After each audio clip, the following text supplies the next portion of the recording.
تو T T نے مسکرا کر جواب دیا کہ آپ کی گاڑی 1 گھنٹہ لیٹ چل رہی ہے۔ میں نے کہا یہ کون سی گاڑی ہے، اس پہ بھی تو ہاوڑا لکھا ہے۔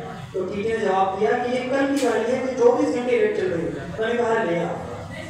ہاں دیکھا رضوان بھائی آپ نے کہ جس کام میں کرنے والے چند لوگ ہوتے ہیں اس کی نظام ادھر ادھر ہو جاتا ہے، اور جس کام میں کرنے والے ایک ہوتے ہیں اس کی نظام ادھر ادھر نہیں ہوتا۔ آپ نے کسی گاڑی کو دیکھا ہے کہ ایک کمپنی والا چاہتا ہے کہ میری کمپنی زیادہ چلے تو وہ اپنے گاڑی کے کانچ کو ٹیڑھے لگا دیتا ہے، اور دوسری کمپنی والا چاہتا ہے کہ میری کمپنی زیادہ چلے تو وہ کانچ کو سیدھے لگا دیتا ہے۔ اسی طرح اگر خدا کے لوگ ہوتے تو ایک خدا چاہتا کہ میری کمپنی زیادہ چلے تو وہ ناک کو پیچھے لگا دیتا، تو ہم کیسے بیٹھا نظر آتے۔ السلام علیکم ورحمۃ اللہ وبرکاتہ۔ وعلیکم السلام ورحمۃ اللہ وبرکاتہ۔ بندہ آپ لوگوں کو بہت دیر سے دیکھ رہا ہے، آپ لوگ میری طرف دیکھ کر توحید کے متعلق گفتگو کر رہے ہیں، تو کیا میں آپ کو مشرک نظر آ رہا کیا؟ شعیب بھائی میں نے آپ کو ایک مرتبہ دیکھا نماز ادا کرتے ہوئے کہ آپ نے نماز میں رفع یدین نہیں کیا، جس کی وجہ سے آپ کا مقلد ہونا سمجھ میں آ رہا ہے اور تقلید بھی شرک ہے۔ عمر بھائی آپ نے میرے بارے میں مشرک ہونے کا رائے قائم کی، جس کی وجہ سے نعوذ باللہ آپ نے مجھے ہمیشہ کا جہنمی کر ڈالا۔ نہیں شعیب بھائی، تقلید شرک جلی تھوڑی ہے جس کی وجہ سے آپ ہمیشہ کے جہنم میں قرار پاؤ، بلکہ تقلید شرک خفی ہے، اور شرک خفی کا مرتکب ہمیشہ کا جہنمی نہیں ہوتا، مگر اس طرح کے شرک سے بچنا واجب اور ضروری ہے۔ پھر آپ نے کیسے کہہ دیا کہ تقلید شرک ہے؟ دیکھو شعیب بھائی، اصل شارع یعنی قانون کو بنانے والے اللہ اور اس کے رسول ہیں، مگر آپ ساتھ میں امام ابو حنیفہ کو بھی شارع مانتے ہو۔ عمر بھائی یہ آپ کا ہمارے اوپر الزام ہے، ہم امام ابو حنیفہ رحمۃ اللہ علیہ کو شارع نہیں مانتے، اس لیے کہ شارع قانون ساز ہوا کرتا ہے، اور ہم قانون ساز اللہ اور اس کے رسول ہی کو سمجھتے ہیں۔ چونکہ ان قوانین کو سمجھنا ہمارے لیے مشکل تھا، اس لیے ہم نے امام صاحب کی تقلید کی۔ جیسا کہ ان قوانین کو سمجھنا تمہارے لیے مشکل تھا تو تم نے امام بخاری اور علامہ ابن تیمیہ وغیرہ کو اپنا امام بنایا اور ان کی تقلید کی۔ خیر چھوڑو، اب میرا تم سے ایک سوال ہے کہ تمہاری ساری گفتگو توحید کے متعلق ہوئی، رسالت پر تو بحث ہی نہیں کی، حالانکہ اس وقت سب سے زیادہ ڈاکہ زنی رسالت پڑھ رہی ہے، کبھی شکیل بن حنیف کی شکل میں تو کبھی قادیانی کی شکل میں۔ ارے تم حضرات قادیان کو ڈاکو بول رہے ہو، جبکہ یہ لوگ ایک نبی حضرت مرزا غلام احمد کے پیروکار ہیں۔ کیا بولا ڈبل بول؟ ہم بھلے ہی مسلک کے اعتبار سے الگ الگ ہیں اور ایک دوسرے کو مسئلہ کی غلطی پر بھی سمجھتے ہیں، لیکن ختم نبوت کا مسئلہ ایسا ہے جس پر ہم سب ایک ہیں۔ تو مرزا غلام احمد قادیانی کو نبی کہتا ہے؟ تم لوگ زبردستی کی بات کر رہے ہو، پہلے دلیل تو سنو۔ نبوت رحمت ہے اور اللہ تعالیٰ اپنی رحمت کو کیسے ختم کر سکتا ہے؟ اسی رحمت کا ایک پرتو مرزا صاحب کی ہے۔ اسے میں سمجھاتا ہوں، ذرا لائٹ کی طرف دیکھیے، کیا روشنی نظر آ رہی ہے؟ ہاں لائٹ کی روشنی نظر آ رہی ہے۔ ہاں بتائیے روشنی نظر کی بات ہے؟ رات ہے اس لیے لائٹ روشنی دے رہا ہے۔ ہاں تم لوگ پاگل ہیں، تم دن میں میدان میں لائٹ لگانے کی کوشش کر رہے ہو۔ ادھر ادھر کی بات مت کرو، مدعے کی بات کرو۔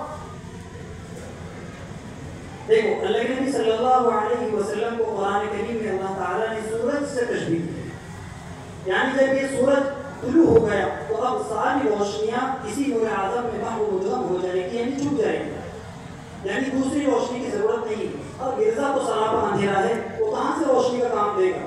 یعنی آپ صلی اللہ علیہ وسلم آفتاب نبوت کو ہدایت ہے، جب یہ آفتاب نبوت کو ہدایت طلوع ہو چکا تو اب دوسری روشنیوں کو تلاش کرنا بیوقوفی ہے۔ اور آپ صلی اللہ علیہ وسلم کو قرآن کریم میں خاتم النبیین کہا ہے، اور خاتم کہتے ہیں مہر کو، اور مہر اخیر میں لگتی ہے، پتہ چلا آپ سلسلہ نبوت کی مہر ہے۔ محمد صلی اللہ علیہ وسلم کا خاتم النبیین ہونا اور آخری نبی ہونا بعد میں ثابت کرنا، پہلے محمد صلی اللہ علیہ وسلم کا نبی ہونا کو ثابت کرو۔ عزیر بھائی کوئی بھی ہو اگر وہ زمانے ماضی کی قصے صحیح سنائے تو اس کے 4 طریقے ہیں۔ نمبر 1 عقل، لیکن خبر دینا یہ امور عقلیہ میں صحیح ہے، کیونکہ بچہ بھی خبر دے سکتا ہے اور پاگل بھی خبر دے سکتا ہے۔ جیسا کہ ایک مرتبہ پاگل خانے میں کسی نے پاگلوں کی عقلوں کو آزمانے کے لیے بلیک بورڈ پر دروازہ بنا دیا اور پاگلوں سے کہا کہ کھولو۔ سب کھولنے کے لیے بڑھ گئے، لیکن ایک پاگل بیٹا ہنس رہا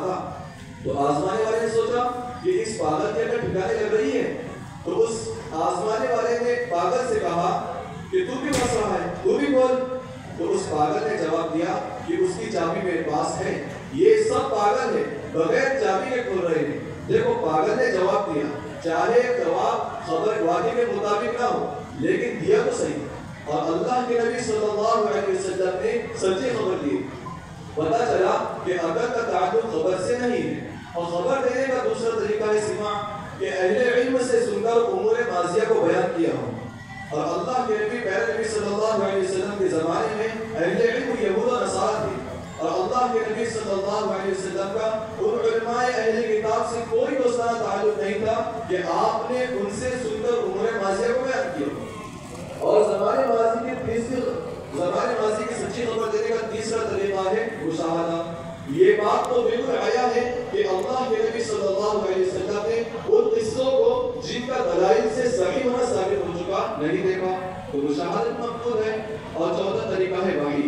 پتہ چلا کہ اللہ کے نبی صلی اللہ علیہ وسلم نے جو بھی زمانے ماضی کی خبر دی وہ وحی کے ذریعے دی، لہٰذا آپ کا صاحب وحی ہونا ثابت ہوا، اور صاحب وحی نبی ہوا کرتا ہے، لہٰذا آپ کا نبی ہونا ثابت ہوا۔ اب معلوم ہوا چکر میں آنے سے پہلے کسی عالم کی ملاقات کرنا ضروری معلوم ہو شریف بھائی۔ اگر اپنی ملاقات قادیانی کے زمانے میں ہوتی اور قادیانی کا جھوٹا اور غدار ہونا اس وقت ثابت کرتے جیسا کہ اس وقت ثابت کیا، تو اس کی دوسری بھی آپ کھوڑ دیتا تھا میں۔ پہلے تو ایک پتی گندھی تھی اس کی، ایسا دیکھتا تھا وہ، لیکن میرے ایک بات سمجھ میں آ رہی، تم ختم نبوت کو مانتے، اب تو میں نے بھی توبہ کر لیا، لیکن تمہارا آپس میں اختلاف کیوں؟ حسین بھائی، بھلے ہی ہم ایک دوسرے کو باتیں گمراہ کہتے ہیں، لیکن ہم یہ بھی چاہتے ہیں کہ جہاں امت ایک ہو سکتی ہے ایک ہو جانا چاہیے، اور ختم نبوت یہ ایسا مسئلہ ہے کہ اس میں امت ایک ہو سکتی ہے، اسی لیے ہم سب نے مل کر ایک جٹ ہو کر ختم نبوت کا دفاع کیا۔ شعیب بھائی، تم ان چاروں سے بہت ہی الگ نظر آ رہے ہو، کیا بات ہے؟ تمہارا کون سا مسلک ہے؟ حسین بھائی، میرا مسلک وہی ہے جو جمہور علماء کا ہے، میں نہ ان سے ایک قدم پیچھے ہٹ سکتا ہوں اور نہ ہی دونوں قدموں پر ہاتھ رکھتا ہوں، کیونکہ حدیث پاک میں آتا ہے کہ جب حق تعالیٰ کسی بندے کو محبوب رکھتا ہے تو اول جبرائیل علیہ السلام کو آگاہ کرتا ہے کہ میں فلاں بندے سے محبت کرتا ہوں، تو بھی کر۔ جبرائیل علیہ السلام آسمانوں میں اس کا اعلان کرتے ہیں، اور آسمانوں سے اتر کے اس کی محبت زمین پر پہنچ جاتی ہے، اور زمین والوں میں اس کو حسن قبول حاصل ہو جاتا ہے، یعنی بے تعلق لوگ جن کا کوئی خاص نفع و ضرر اس کی ذات سے وابستہ نہ ہو اس سے محبت کرنے لگتے ہیں۔ لیکن اس قسم کے حسن قبول کی ابتدا مومنین، صالحین اور خدا پرست لوگوں سے ہوتی ہے۔ اول ان کے قلوب میں اس کی محبت ڈالی جاتی ہے، بعد وہ قبول عام حاصل ہو جاتا ہے۔ مفاد پرستوں کی محبت مراد نہیں ہے، کیونکہ مفاد پرست کو جہاں مفاد نظر آئے گا وہ وہی محبت کرم بھرے گا۔ یہ بات فقط جمہور علماء میں پائی جاتی ہے، اسی لیے آسمان سے اترتی محبت کو دیکھ کر میں جمہور علماء کے ساتھ ہوں۔ یہ کیسی بات کر رہے ہیں شعیب بھائی تم؟